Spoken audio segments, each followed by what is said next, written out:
Cricket বিশ্বে মুস্তাফিজুর রহমান মানেই এক রহস্যময় ধাঁধা। তার হাতের কবজির মোচড়ে কুপোকাত হয়েছেন বিশ্বের বড় বড় সব ব্যাটার। ইনজুরি আর অফ ফর্ম নিয়ে সমালোচনা চললেও মুস্তাফিজ যে এখনো বিশ্বমানের তা আরও একবার প্রমাণ করিয়ে দিলেন লঙ্কান তারকা দাসুন সানাকা। মুস্তাফিজকে নিয়ে সানাকার এমন এক মন্তব্য সামাজিক যোগাযোগ মাধ্যমে ভাইরাল, যা শুনে গর্বিত হবেন যে কোনো বাংলাদেশি ক্রিকেট ভক্ত। আজকের ভিডিওতে আমরা জানাবো মুস্তাফিজের বোলিং নিয়ে সানাকার সেই বিশেষ বিশ্লেষণ, কেন তিনি ফিজকে সেরাদের সেরা মানছেন। সম্প্রতি এক সাক্ষাৎকারে মুস্তাফিজুর রহমানকে নিয়ে কথা বলেন দাসুন সানাকা। তিনি পরিষ্কার জানিয়ে দেন মুস্তাফিজ কোনো সাধারণ বোলার নন, বরং তিনি একজন অত্যন্ত উচ্চমানের বোলার।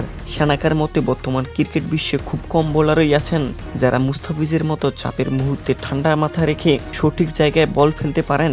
সানাকা বলেন মুস্তাফিজ খুব ভালো করেই জানেন চাপের মুখে কিভাবে বল করতে হয়। তিনি সবসময় সেরাদের একজন বিদেশি ক্রিকেটার যখন মুস্তাফিজকে নিয়ে এমনটা বলেন, তখন সেটা তার সামর্থ্যেরই বহিঃপ্রকাশ ঘটায়।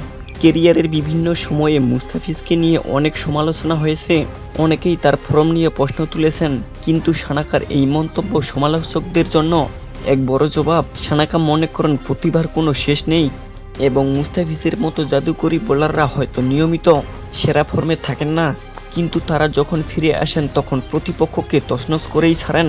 দাসুন সানাকার প্রশংসা মুস্তাফিজকে আসন্ন সিরিজগুলোতে আরও আত্মবিশ্বাস যোগাবে বলে মনে করেছেন বিশ্লেষকরা। প্রিয় দর্শক, দাসুন সানাকার এই মন্তব্যের সাথে আপনি কি একমত? আপনি কি মনে করেন মুস্তাফিজ এখনো বাংলাদেশের সেরা ডেট ওভার বোলার? আপনার মূল্যবান মতামত আমাদের কমেন্ট বক্সে অবশ্যই জানাবেন। ক্রিকেটের এমন সব খবর সবার আগে পেতে আমাদের চ্যানেলটি সাবস্ক্রাইব করে পাশেই থাকুন। দেখা হবে পরবর্তী ভিডিওতে। ধন্যবাদ।